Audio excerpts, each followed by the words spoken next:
안녕하세요. 오늘은 지난 시간에 이어 11장의 진도를 나가도록 하겠습니다. 계시록은 한 장 한 장이 모두 다 성경 66권의 내용들을 함축하고 있기 때문에 하나도 가볍게 넘길 그런 장들은 없다고 봐야 할 것입니다. 그렇지만 그 중에서도 계시록 10장, 11장, 12장은 계시록의 핵심이라 할 수 있는 것인데 오늘은 지난 시간에 설명한 그 다음의 내용 11장 3절부터 살펴보겠습니다. 11장 3절부터에는 우리가 익히 들어온 두 증인과 두 감람나무에 대한 내용이 나오는데 이것은 우리 한국 교회사적으로도 많은 논란을 낳았던 내용이 되기도 하는 것입니다.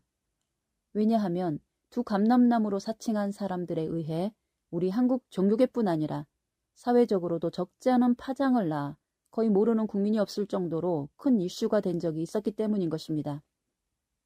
제일 먼저 신앙촌으로 알려진 박태선 장로에게서 시작하는데 그 역사가 6.25 사변이 끝난 지 얼마 되지도 않은 시점인 1955년 전후부터 시작이 되었으니 꽤나 유서 깊은 단체라 할 수 있겠죠.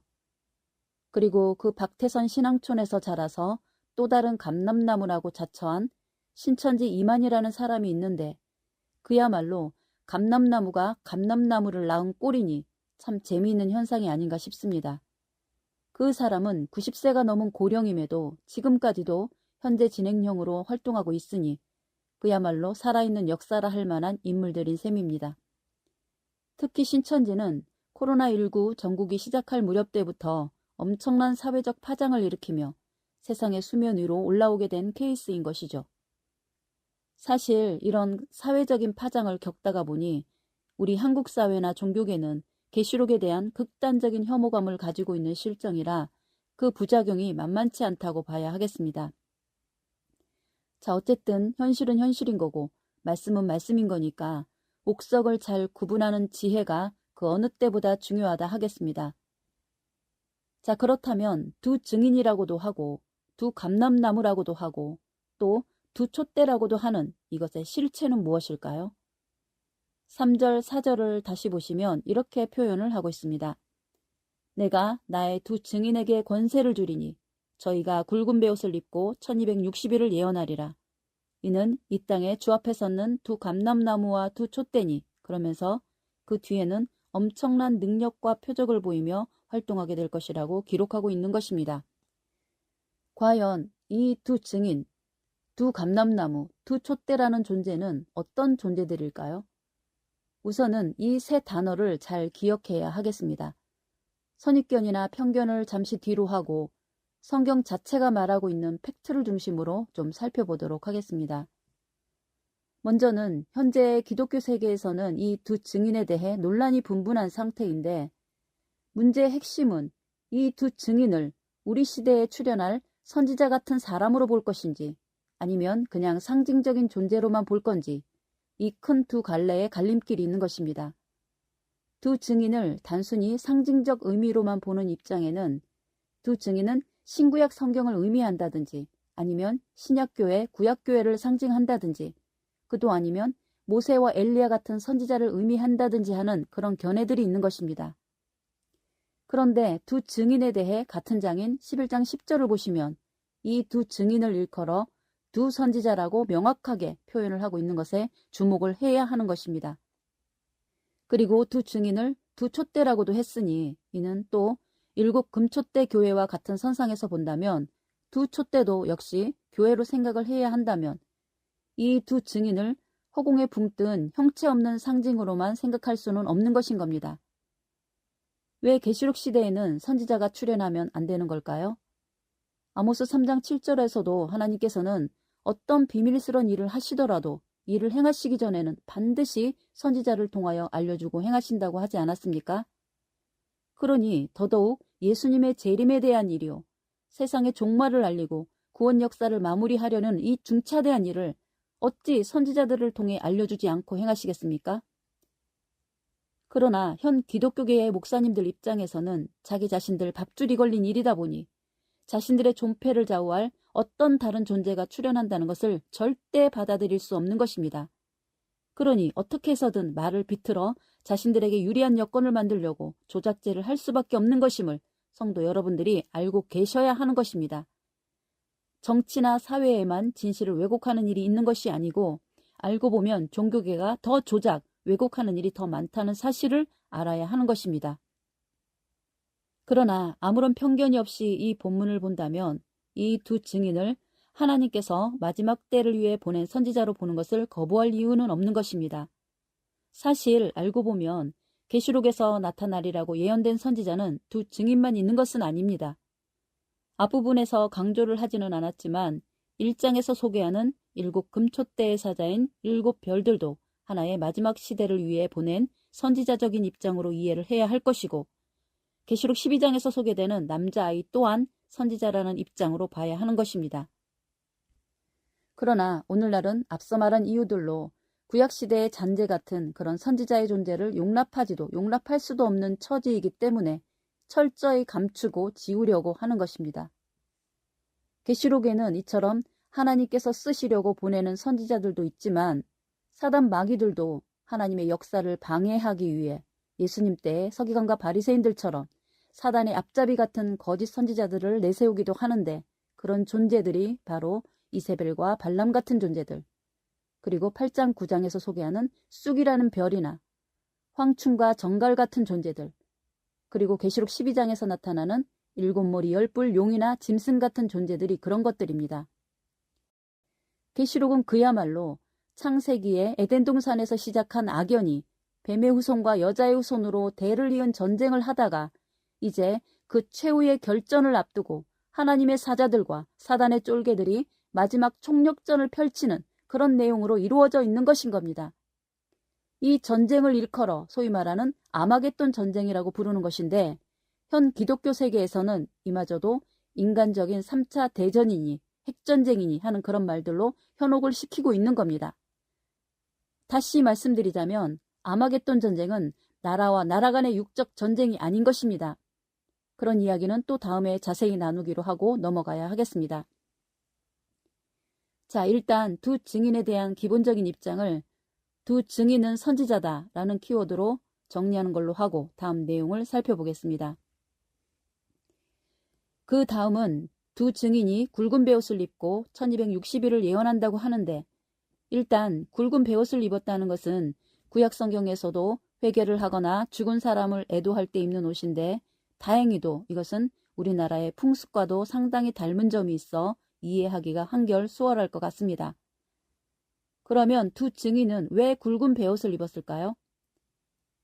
그것은 9장까지 내용에서 교회들을 심판하고 모두를 이방인의 짓밟히도록 버리고 난 후이기에 그들의 운명에 대해 애도를 하는 측면도 있고 또 마지막 순간까지 회개를 촉구하며 한 사람이라도 구원을 시키고자 하는 하나님의 의지를 담은 표현이라고 보면 될 것입니다.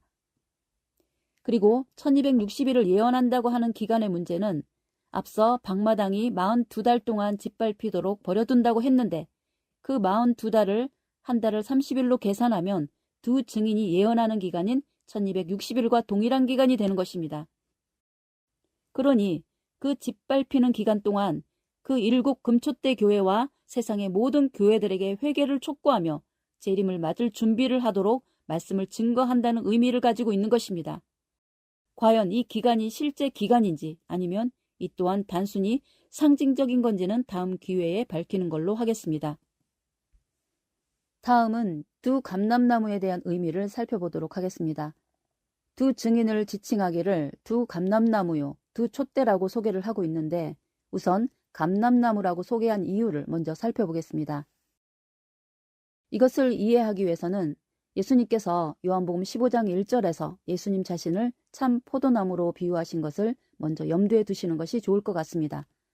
사람을 나무로 비유하는 것은 아주 흔한 성경적인 비유법인 거죠. 이사야 10장 17절에서 18절의 말씀을 보시면 이스라엘의 빛은 불이요 그 거룩한 자는 불꽃이라 하루 사이에 그의 형국과 진려가 소멸되며 그 삼림과 기름진 밭의 영광이 전부 소멸되리니 그 삼림에 남은 나무의 수가 희소하여 어린아이라도 능히 계산할 수 있으리라 기록하고 있습니다. 이 말씀도 산의 울창한 나무들을 이스라엘 백성으로 비유를 하고 그 백성들이 심판받아 소멸되는 것이 산불이 나서 나무가 다 타고 없어지는 것과 같은 처지가 되어 어린아이가 셀 수 있을 정도의 숫자밖에는 남지 않는다고 하는 것입니다. 이 말씀도 역시 계시록에서 교회들을 심판하는 상황과 똑같이 이스라엘 민족에 대해 심판하시는 상황으로 그대로 표현해 놓은 것입니다. 이런 원리를 마음에 담아두고 감람나무에 대한 의미를 접근해 가야 올바른 뜻에 이를 수 있는 것이고, 이는 또한 두 증인을 선지자라는 입장과 조화가 되는 것이죠. 그런 원리에 입각해서 우선 감람나무가 성경 속에서 어떻게 등장하는지를 먼저 살펴보아야 그 용도나 의미를 알 수 있을 것 같습니다. 우선 가장 선명하게 보이는 성경의 기록은 공교롭게도 계시록적인 상황과 너무 유사한 분위기를 연출하고 있는데, 레위기 24장 2절의 말씀을 보시면 두 감람나무가 7 순금 등대와 관련하여 등장하는 것입니다. 그 기록된 말씀을 살펴보시면 감람을 찧어 뽑아낸 순결한 기름을 가지고 이 7 순금 등대의 연료로 사용한다는 것입니다. 그러니 감람나무와 7 순금 등대는 모세를 통하여 율법이 시작되면서부터 태생적으로 같이 엮이도록 운명지어져 있었던 것입니다. 그 연장선에 있는 것이 스가랴 4장의 말씀인데, 앞에 영상에서도 언급을 했지만 스가랴 4장에서도 7 순금 등대가 있고 그 등대 좌우에 두 감람나무가 있어 그 감람나무에서 나오는 기름으로 그 순금 등대에 불을 밝힌다고 한 그 환상의 내용과도 내용이 일치하는 것입니다. 이런 기록이 우연한 건 아니겠죠? 그런 연장선에서 계시록 11장에서도 똑같은 맥락으로 표현되어 있는 것입니다. 계시록 2장 3장에 나오는 타락한 7 금촛대 교회에게 두 증인인 두 감람나무가 나타나서 그들에게 회개를 촉구하는 말씀 선포를 하는 모양이 레위기 14장과 스가랴 4장의 말씀에서 나타나고 있는 기름을 공급하는 모양을 띠고 있는 것인 거죠. 그러니 레위기 24장의 율법과 스가랴 4장의 예언은 결국 계시록에 와서야 제대로 성취가 되는 모양새로 나타나는 것인 겁니다.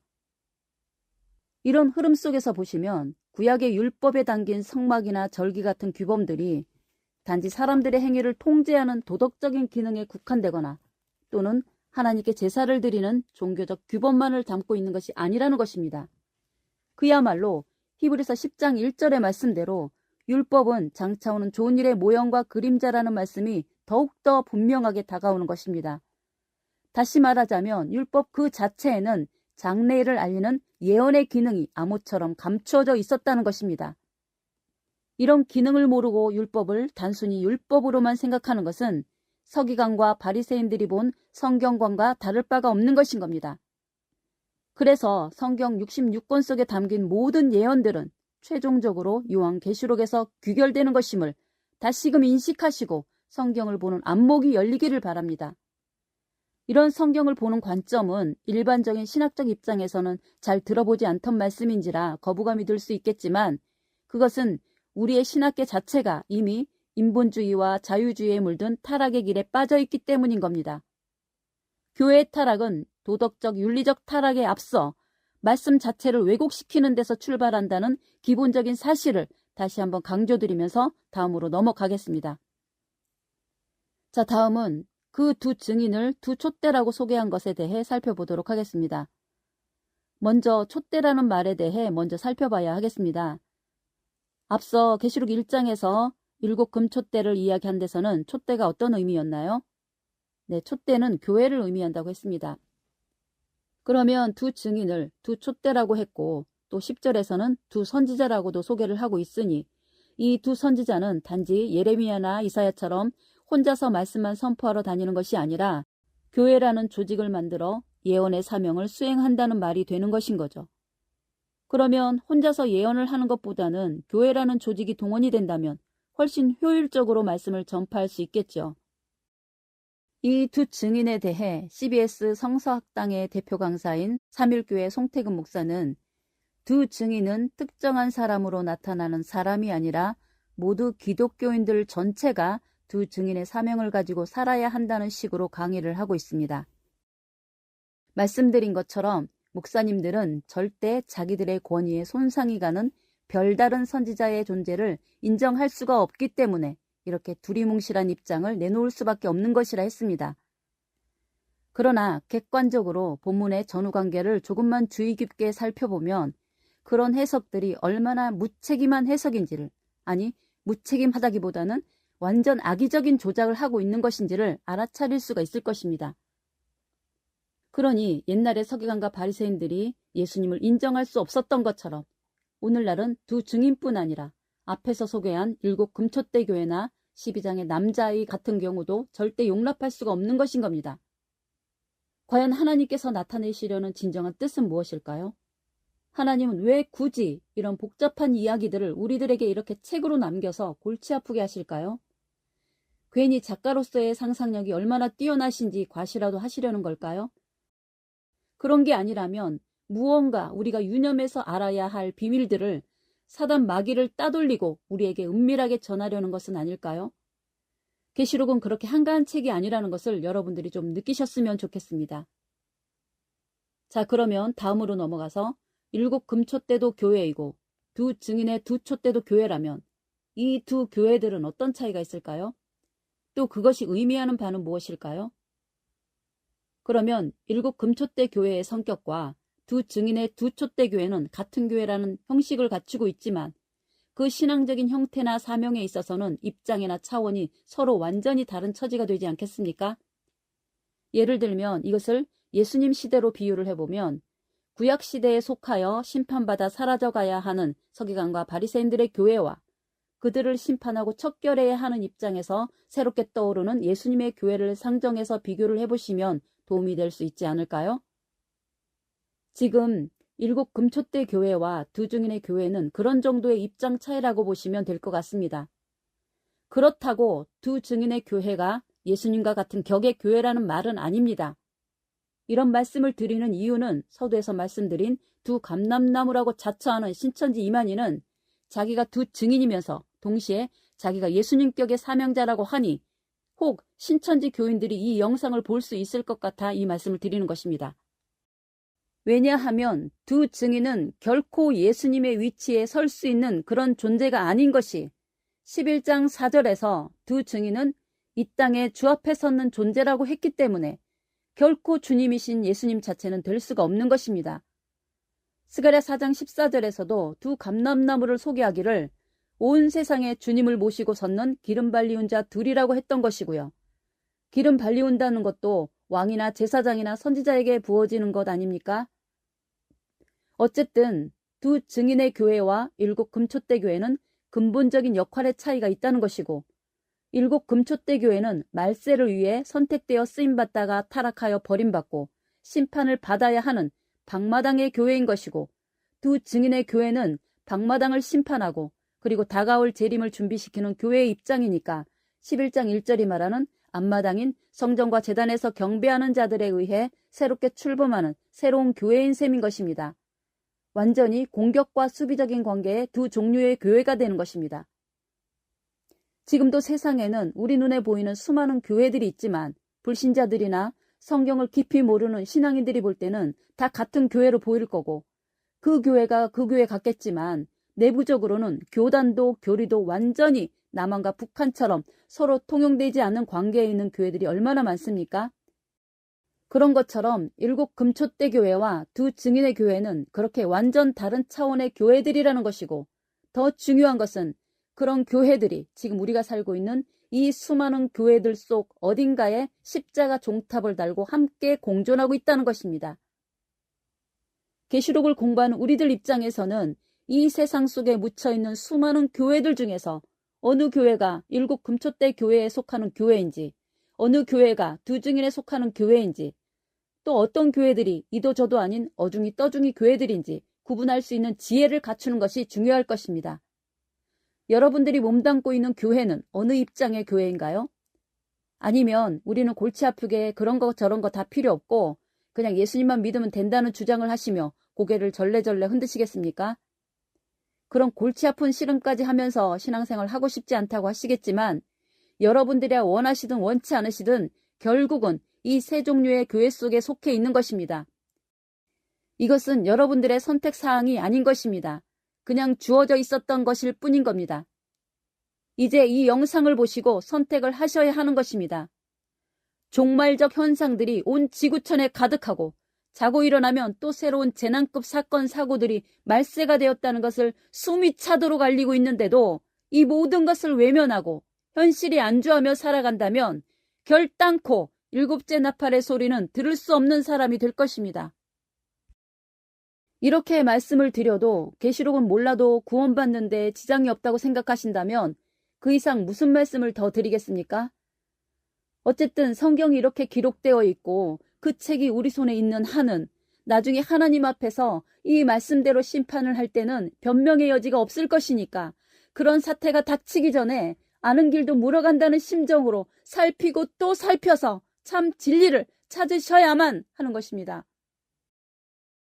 자, 복잡하게 말씀을 드렸는데 그것의 핵심을 다시 정리해보면 지금 11장에서는 7 금초대 교회와 2 증인의 교회가 각자의 사명과 처지에 있어 서로 대립하는 구도로 짜여져 있다는 것이고 그래서 이 둘 사이에는 큰 싸움이 날 수밖에 없는 여건이 조성되어 있는 것입니다.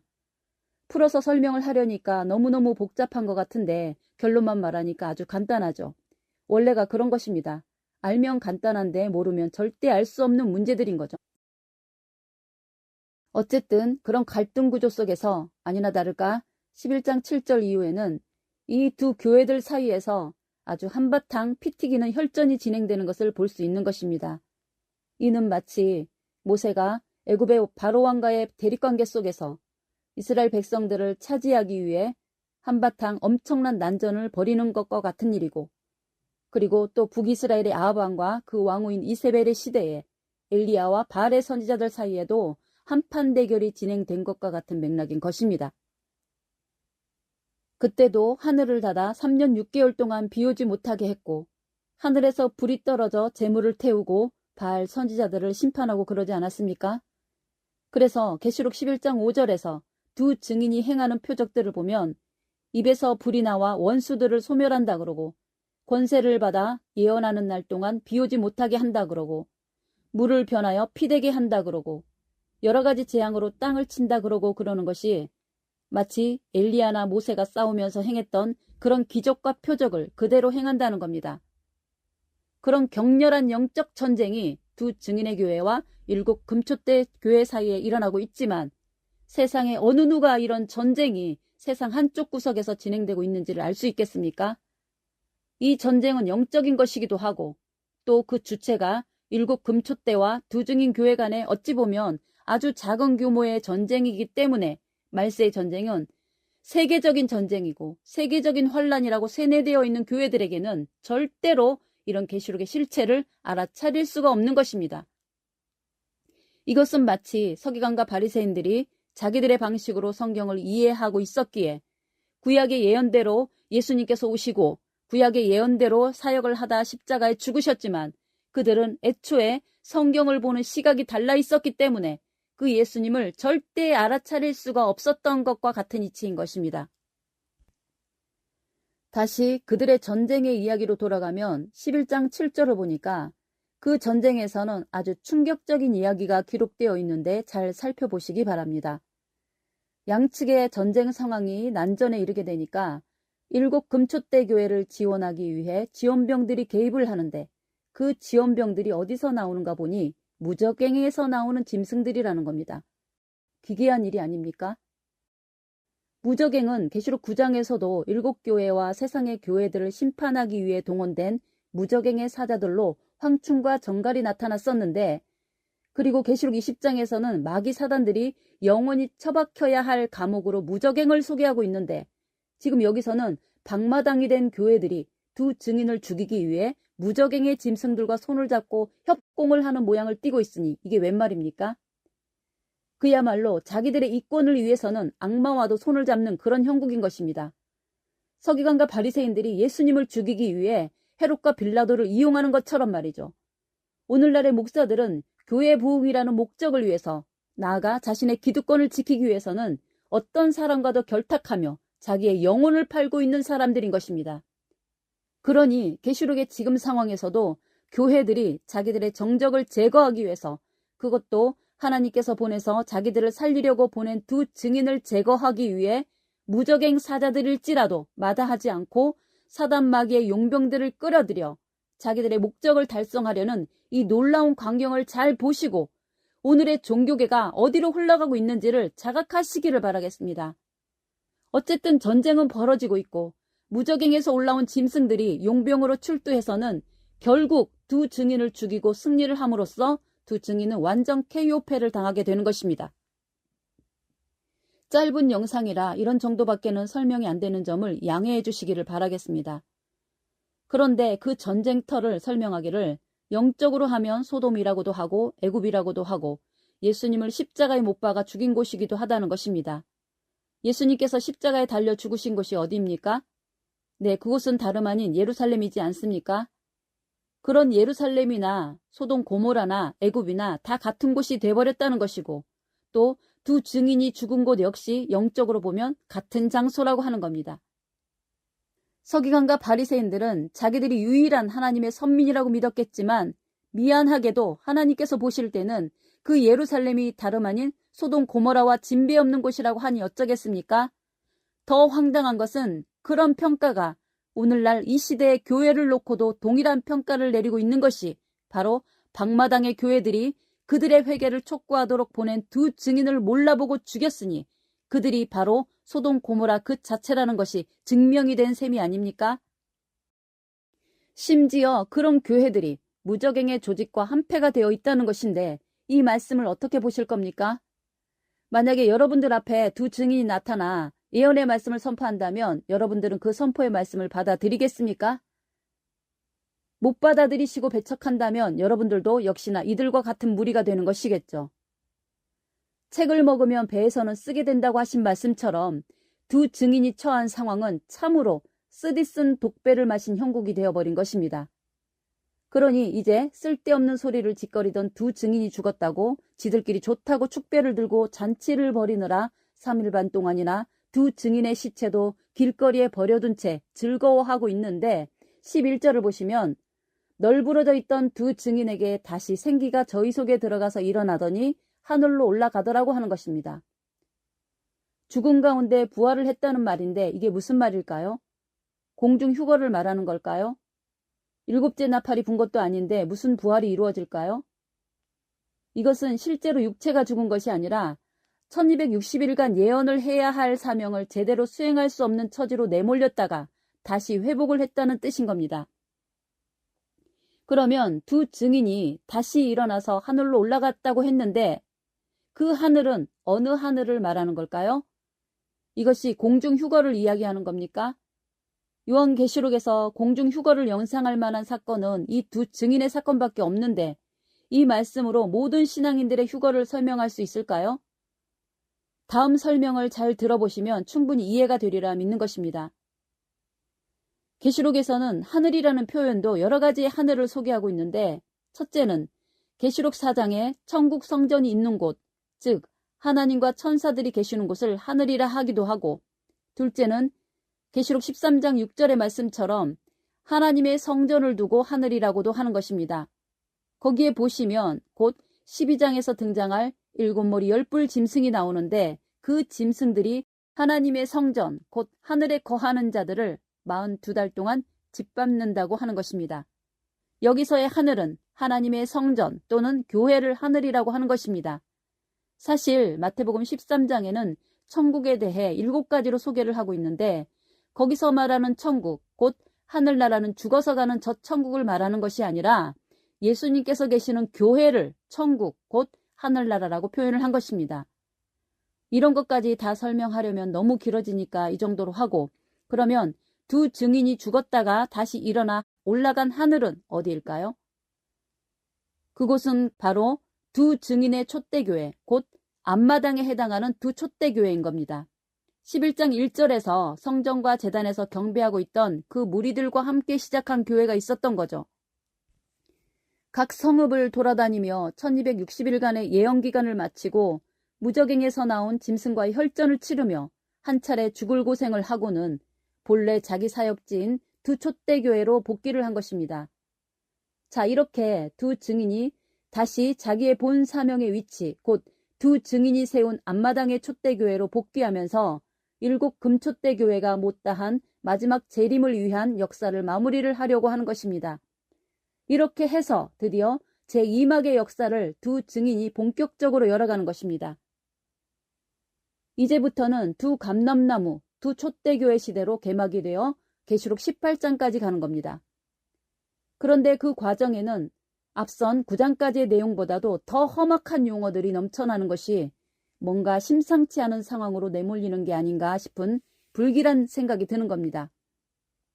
거기에는 7머리 10뿔 짐승이니 666이라는 짐승의 수라는 것도 나오고, 그리고 온 땅을 미혹시키는 음녀나 바벨론, 그리고 아마겟돈 같은 무시무시한 낱말들이 휘몰아치는 것이 마치 거대한 토네이도 속으로 빨려 들어가는 게 아닌가 싶을 정도의 살벌한 분위기가 연출이 되는 것입니다.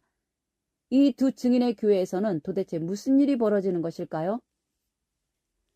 지금 미리 이런 말씀을 드리는 이유는 저희 강의 영상이 자칫 신천지 경우처럼 두 증인을 신격화하는 경우로 비칠까 염려가 되기도 하고, 또 이 영상을 혹 신천지인들이 들을 수도 있기에 두 증인에 대한 환상을 좀 깨트리려는 뜻도 있는 것입니다.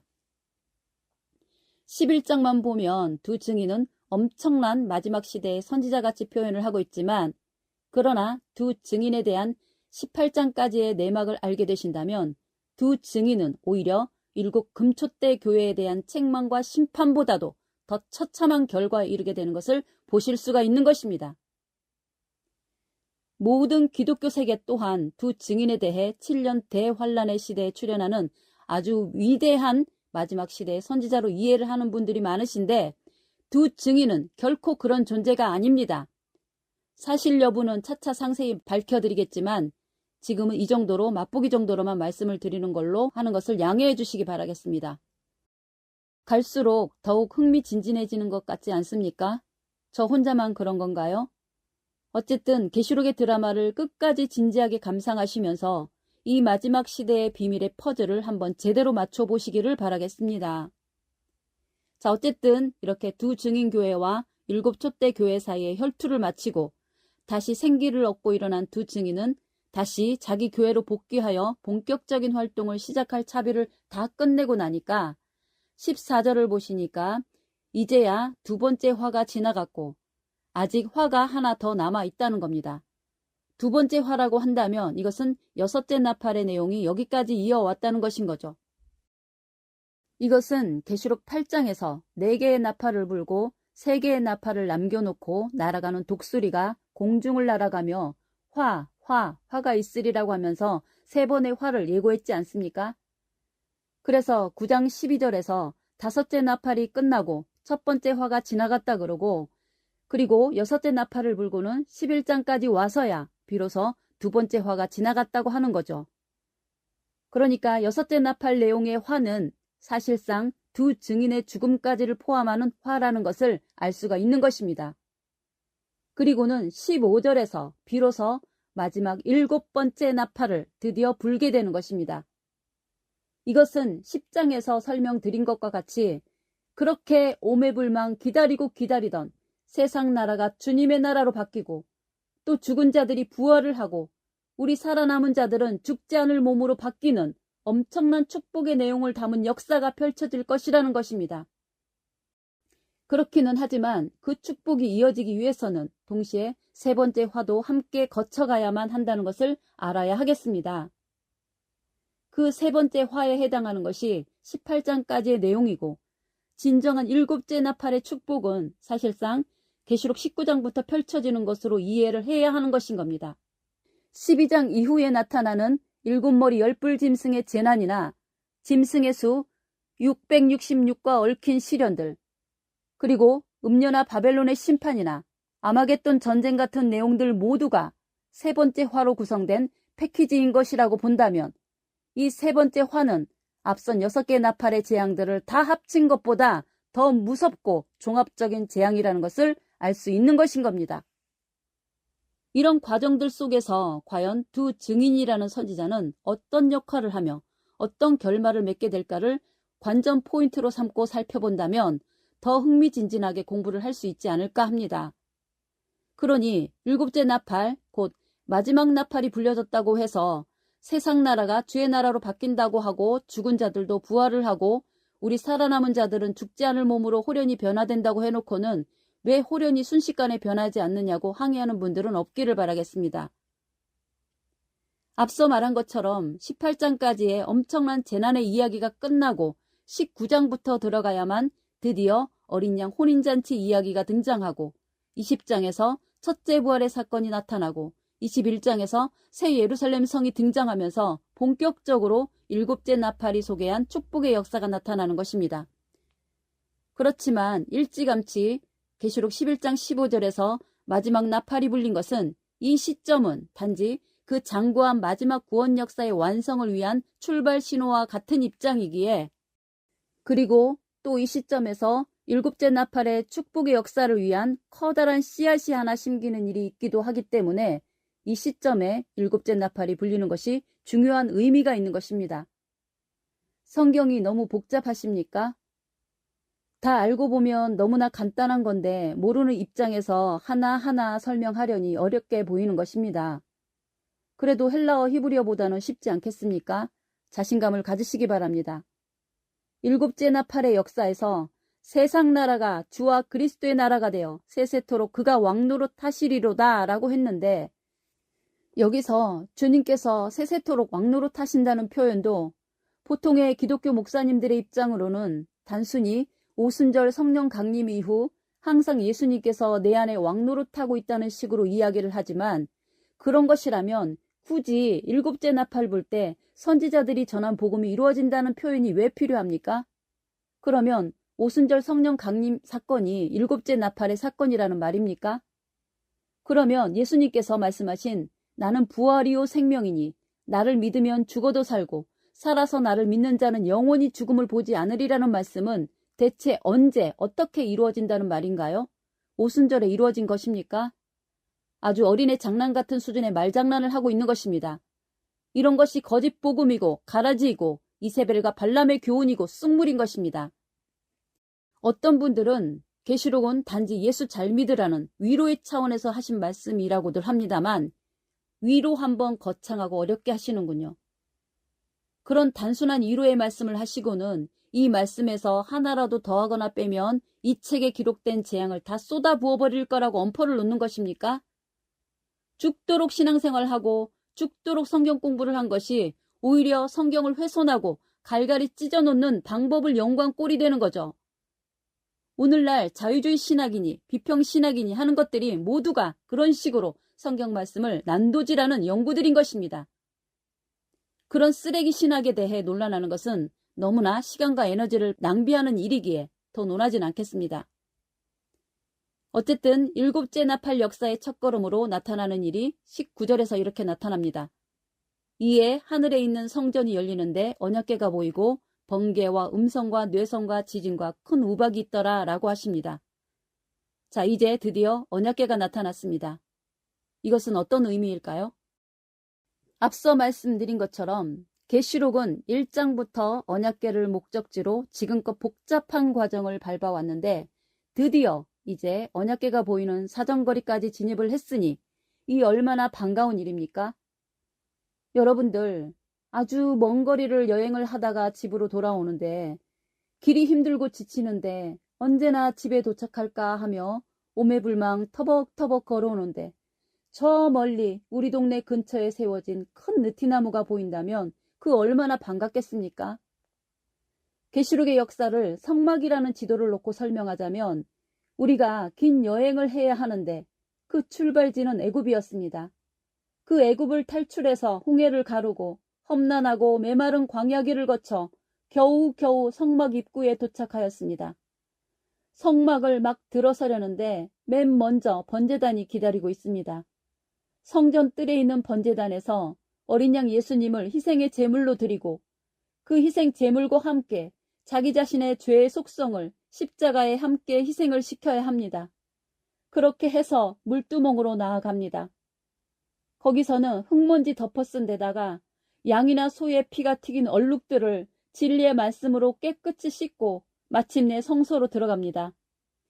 예복을 갖춰 입고 성소에 들어가서는 성소의 7 금초대에다가 준비해온 감나무로 찌은 순결한 기름을 가지고 등불을 밝히고 고운 가루로 만든 12떡을 진설하여 하나님 나라 12지파의 일원임을 신고합니다. 그리고 금향로에 향을 피워 하나님께 간절한 기도의 마음으로 올리고는 1년에 한 번 겨우 들어가는 그 날짜까지 기다려서 지성소로 들어갈 채비를 하는 것이죠. 그 날짜는 7월 10일 대속죄일인데 그 날짜가 오기를 간절한 마음으로 기다리면서 마음을 가다듬습니다. 드디어 날짜가 이르러서 지성소의 입구를 막고 있는 휘장을 열어젖히고 지성소로 들어갑니다. 예수님께서 값진 십자가의 죽으심으로 이 휘장을 찢어 열어주신 그 길입니다. 그 지성소도 성소와 마찬가지로 바닥은 모래먼지 펄펄 날리는 모래바닥인 마당이었습니다. 그래서 앞마당, 방마당이라고 표현을 했는가 봅니다. 그렇게 들어가서 고개를 들고 앞을 보니까 드디어 휘황찬란한 언약궤가 앞에 쫙 펼쳐져 있는 것입니다. 그 언약궤의 뚜껑인 속죄소에는 하나님께서 좌정에 계시는 것이었습니다. 그렇게 나아가는데 얼마만큼의 시간이 걸렸을까요? 아담으로부터는 6,000년이 걸렸습니다. 예수님으로부터는 2,000년이 걸렸습니다. 우리 개인들은 또 얼마 만에 이 언약궤를 목도하는 자리에까지 온 것일까요? 계시록의 말씀대로라면 1장부터 그렇게 처절하게 피투성이가 되도록 싸우며 터지며 가도 끝이 보이지 않는 길인 것 같았는데 드디어 저 멀리 언약궤가 보이니 이 의미를 알고 찾아온 사람에게는 얼마나 반갑고 영광스럽겠습니까? 그러나 아직 어느 누구도 언약궤 안을 열어본 적은 없었습니다. 그곳은 하나님의 보좌인 속죄소 뚜껑으로 굳게 눌려 덮여 있었기 때문입니다. 그런데 그 언약궤의 문을 여는 데는 또 엄청난 많은 피가 요구됩니다. 그것은 레위기 16장에서 7월 10일 속죄일에 대한 규례를 읽어보시면 자세히 설명을 하고 있는데 지금 여기서는 더 설명을 드릴 수가 없습니다. 이 언약궤의 뚜껑을 열어야 그 속에 있는 이기는 자들에게 주시겠다는 생명나무도 감추인 만나도 흰 돌도 철장 권세도 받을 수가 있는데 그날은 언제일까요? 그리고 과연 이 지성소에서는 그리고 이 언약궤에서는 도대체 또 어떤 일들이 기다리고 있을까요? 여러분들 기대되지 않습니까? 이제는 정말 불행 끝, 행복 시작이 펼쳐지는 것일까요? 그랬으면 좋겠지만 그리 호락호락하게 우리에게 행운이 찾아올 것 같지는 않죠. 안 그래도 평소에 복권 한번, 보물찾기 한번 제대로 찾아본 적이 없는 지지리도 재수가 없는 우리들인데 그렇게 큰 행운이 쉽게 우리에게 찾아오겠습니까? 그렇지만 이제 언약궤가 보인다는 것만으로도 반갑고 기쁘고 이제는 거의 다 온 것 같으니 그것만으로도 만족하고 위안을 삼아야 하겠죠. 더구나 계시록 6장의 말씀처럼 성전 뜰에 번제단 아래에서 수천 년 동안 이 지성소를 들어가려고 기다려온 순교자들의 입장을 생각한다면 결코 우리는 불평불만을 늘어놓을 수 없는 그런 우리들이라는 것을 알아야 하겠습니다. 이 언약궤가 보이는 이 지성소에서는 계시록 12장을 보니까 웬 사내 아이가 하나 등장을 하는데 이 아이의 모습이 또 심상치가 않습니다. 만국을 철장으로 다스릴 아이라 그러고 하나님의 보좌로 올라갔다 그러고 이 아이를 잡으려고 7머리 10뿔 달린 무시무시한 붉은 용이 기다리고 있고 하는 것이 뭔가 레드카펫이 깔린 영광의 길인 것만 같지는 않습니다. 그러니 그 내용이 더욱 궁금해지지 않습니까? 이 남자아이가 단지 예수님을 말하는 것이면 간단한 이야기이지만 만약에 그렇지 않은 사연이 담겨 있다면 또 다른 반전이 일어날 수도 있지 않을까요? 다음 시간에 같이 한번 다루어 보도록 하겠습니다. 감사합니다.